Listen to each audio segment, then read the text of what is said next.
तो मैं MIL का हिंदी लेकर के आया हूँ क्वेश्चन। एक बार आप लोग देखेंगे ज़रूर, क्योंकि देखने से आप लोग एक बार देख पाएंगे। क्या है कि ऐसे में नहीं देखते हैं, तो ऐसे में अगर वीडियो हो जाता है तो आप लोग ज़रूर देखेंगे। तो चलिए हम लोग जानेंगे सिंहल विजय की कथा वस्तु का निरूपण करें। यानी कि सिंहल जो विजय है वो कैसा विजय है। तो ये जो विजय है वो प्रेम का, अहिंसा का विजय है। ठीक है, यानी कि अशोक जो कार्य कर रहे थे अपने बलपूर्वक, वो उनके पुत्र और पुत्री जो है प्रेमवादी, वो प्रेम से उसको जीत लेते हैं सिंहल प्रदेश को। ठीक है, इसीलिए इस पे लिखा हुआ है सिंहल विजय की कथा वस्तु का निरूपण करें। तो हम लोग देखते हैं कि क्या है सिंहल विजय, थोड़ा सा डिटेल में। तो कल्पना, सिंहल विजय कल्पना समन्वित एक ऐतिहासिक नाटक है। इसके कथानक के माध्यम से नाटककार श्री राम वृक्ष बेनीपुरी ने प्रेम, अहिंसा तथा सेवा का संदेश दिया है। वर्तमान युग में सभी जगह शांति और अहिंसा का प्राबल्य देखा जा रहा है। दानवता अपने रक्त लोहित पंजों से मानव को छत विछत कर रही है।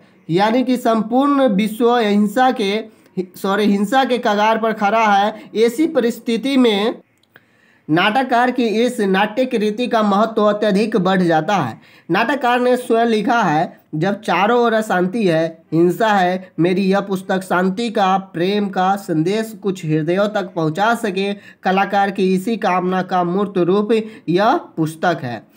तो सिंहल विजय की कथा वस्तु सम्राट अशोक, उनका पुत्र महेंद्र तथा उनकी पुत्री संघमित्रा से संबंधित है। इस नाटक के प्रारंभिक दृश्य में ही कुमार महेंद्र की कठोरता एवं युद्ध पिपासा स्पष्ट होकर दर्शकों के सामने प्रदर्शित होती है। महेंद्र अपने पिता के सदृश साम्राज्य विस्तार के आकांक्षी है, संघर्ष को पुनीत पर्व मानने वाले वीर पुरुष है।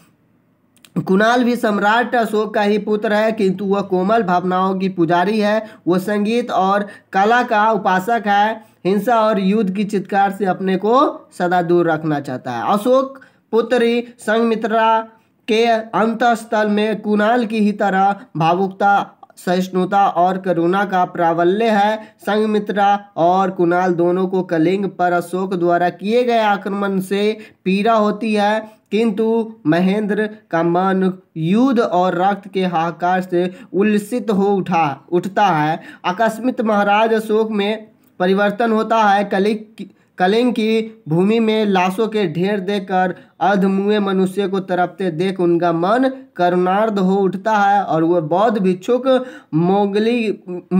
मोंगली पुत्र के संदेशों से प्रभावित होकर बौद्ध धर्म की दीक्षा ग्रहण कर लेते हैं और उस पुनीत मंत्र से मानव हत्या के कलंक का प्रक्षालन करना चाहते हैं। अशोक के मन में होने वाले इस परिवर्तन को कुमार महेंद्र बौद्ध भिक्षुकों का षड्यंत्र मानता है। उनके शांति उपदेश को वह राष्ट्र के विकास में अवरोध तत्व मानता है, इसलिए वह भिक्षुकों के संहार का संकल्प लेता है। पुनश्च अशोक तथा मंगली पुत्र के प्रभाव से महेंद्र की आंखों के सामने से अज्ञानता का पर्दा हट जाता है। वह विश्व कल्याण की मंगल कामना से ओतप्रोत हो उठता है तथा अशोक के आदेशानुसार बौद्ध धर्म के मानवतावादी संदेश के प्रचार और प्रसार के लिए सिंहल द्वीप की ओर प्रस्थान करता है। संघमित्रा भी उसके साथ जाती है।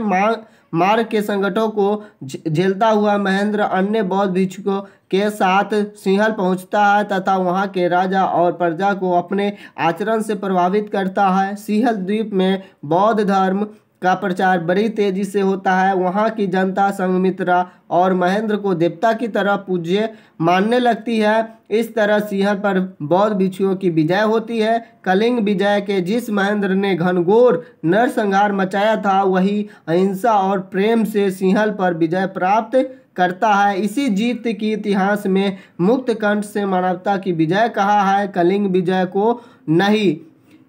को नहीं। इस मंगलमय संदेश की स्थापना के पश्चात सिंहल विजय की कथा समाप्त हो जाती है। तो किस तरह से सिंहल पर विजय प्राप्त हुआ आप लोगों ने सुना। तो इसके अनुसार आप लोग एग्जाम में इससे रिलेटेड कोई भी क्वेश्चन पूछा जाता है तो आप लोग जरूर लिखेंगे।